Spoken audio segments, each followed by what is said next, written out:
aux Hospices civils de Lyon, il y a eu très tôt la volonté de pouvoir dédier un hôpital ou un bâtiment à la gestion des maladies infectieuses, puisque historiquement à la Croix-Rousse il y avait beaucoup d'épidémies, de typhoïde, de tuberculose. Tout début 20e a été créé un bâtiment dédié aux maladies infectieuses, très innovant pour l'époque, avec exclusivement des chambres seules. Aujourd'hui, le service est spécialisé en maladies infectieuses dans un très large éventail, depuis les infections communautaires, c'est-à-dire des infections qu'on trouve en ville, comme les pneumonies qui nécessitent l'hospitalisation, à la gestion de maladies transmissibles, hautement transmissibles et dangereuses, qui rentrent dans le cadre de ce qu'on appelle le risque épidémique et biologique. C'est un service qui est référent pour les pathologies dites émergentes. Et l'exemple le plus, bien sûr, frappant qu'on ait récemment, c'est le Covid-19.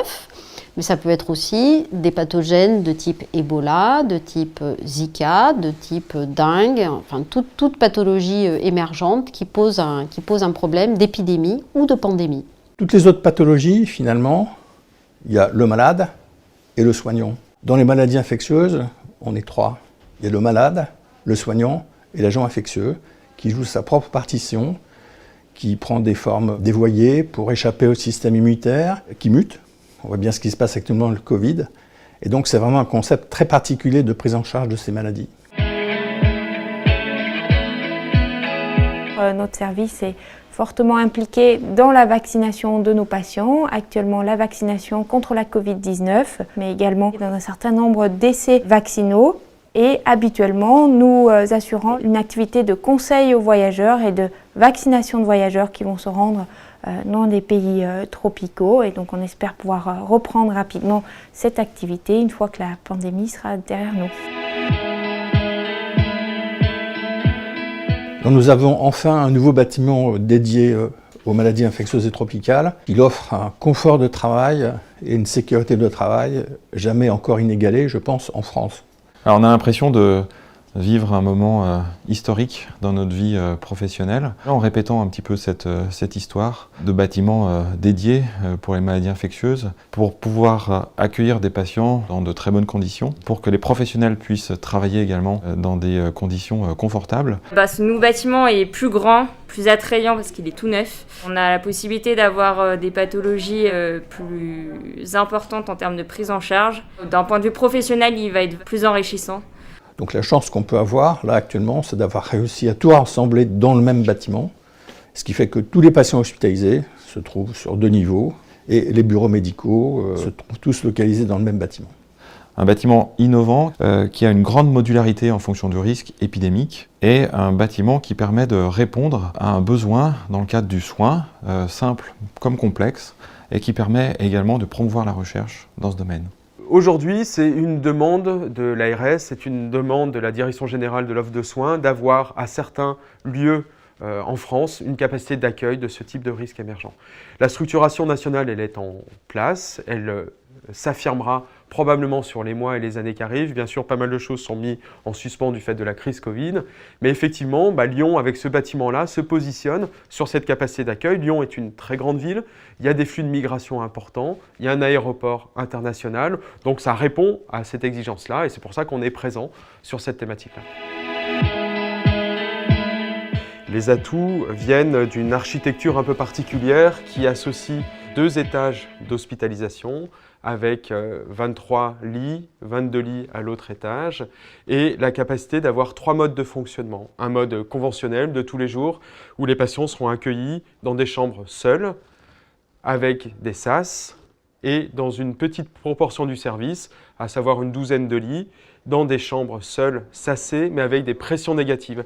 L'idée d'avoir des pressions négatives, c'est de pouvoir avoir un risque fort de transmission et de diminuer par le renouvellement d'air et la pression négative le risque que ce microbe vienne à sortir de l'environnement du patient. La deuxième modalité, c'est de pouvoir accueillir 2 patients extrêmement contagieux. On évoque les fièvres virales hémorragiques, mais le modèle a été fait pour accueillir des patients sur des agents hautement transmissibles qu'on ne connaîtrait pas encore, émergents. Ça, c'est ce qu'on va appeler les 2 chambres de haut isolement, les chambres dites HI, avec ce qu'on appelle un concept de marche en avant. On rentre par la salle de soins, On s'habille, on se protège, on passe par un sas d'entrée et ensuite on rentre dans la chambre et on ne peut sortir de la chambre que par un autre espace qui s'appelle le sas de sortie. L'idée, c'est de ne pas croiser des flux infectés, non infectés, la sortie étant associée à de la décontamination, de la désinfection de tout ce qui est utilisé grâce à des autoclaves qui sont présents dans les 2 sas de sortie. Ça marche, t'es à l'aise? C'est bon?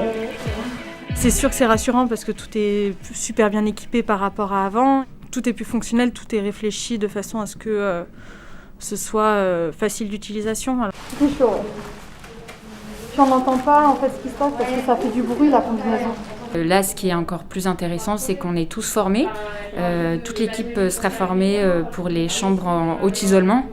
Donc, on va pouvoir être à même de s'occuper de patients avec des infections hautement contagieuses. Donc, oui, au niveau de la sécurité, on sera au top.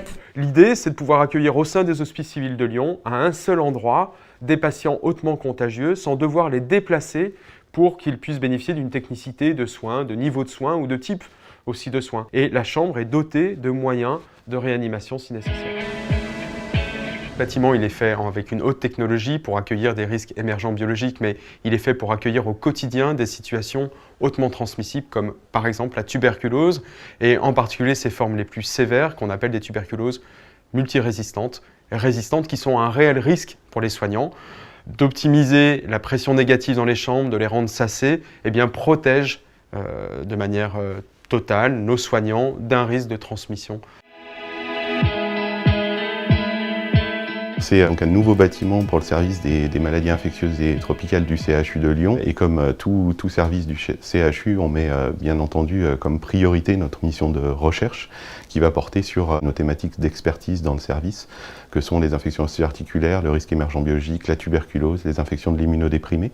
Et c'est vrai que ce nouveau service a été bien sûr également pensé pour cette mission de recherche, avec un bureau qui va pouvoir accueillir les attachés de recherche clinique, qui va pouvoir accueillir des étudiants, que ce soit en thèse de médecine ou des étudiants post-doctoraux. Et ça va pouvoir être un lieu particulièrement adapté pour toutes ces activités de recherche clinique et translationnelle. Ce bâtiment va nous permettre également de poursuivre notre thématique de soins dans les infections ostarticulaires, typiquement les infections de prothèses ou les infections après traumatisme, après fracture. Nous sommes centre de référence pour cette thématique. On a beaucoup de patients qui viennent de la région lyonnaise, mais également de toute la région sud-est. Et ce bâtiment va nous permettre de mieux évaluer ces patients, de les accueillir et de pouvoir leur proposer en fait des thérapies innovantes, personnalisées. Pour le risque émergent biologique, c'est une des caractéristiques de notre spécialité de s'adapter aux situations qui vont se présenter sur cette thématique-là. On a comme mission d'avoir une adaptabilité tant sur la prise en charge des patients, mais sur la mise en place rapide de cohortes prospectives observationnelles, de cohortes de recherche clinique, de cohortes de recherche fondamentale et d'essais thérapeutiques. Par exemple, sur la tuberculose, c'est typiquement l'exemple sur lequel on va pouvoir optimiser tout ce qui est recherche, parce qu'on dispose d'une infrastructure qui nous permet d'accueillir des tuberculoses dans de très bonnes conditions, pathologie transmissible pour lequel on a des chambres adaptées. Et donc, notre capacité d'accueil augmentant, on peut bien sûr développer des projets de recherche parce qu'on a les patients, parce qu'on a le laboratoire qui est spécialisé là-dedans et qu'on a des plateformes de recherche fondamentale qui peuvent traiter des prélèvements qui viennent des patients hospitalisés dans le service.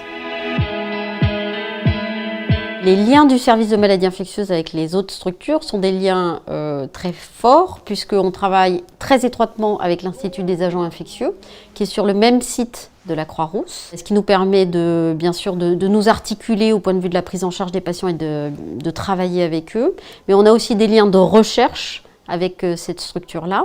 Mais on a également des partenariats extrêmement forts, puisqu'on est tous les personnels hospitalo-universitaires du service sont rattachés à une unité de recherche INSERM, et notamment en lien avec le Centre international de recherche en infectiologie, avec lesquels on réalise des recherches translationnelles sur notamment les infections osteoarticulaires, la tuberculose, les infections de l'immunodéprimé et tout un tas d'autres thématiques que l'on met en place dans le service.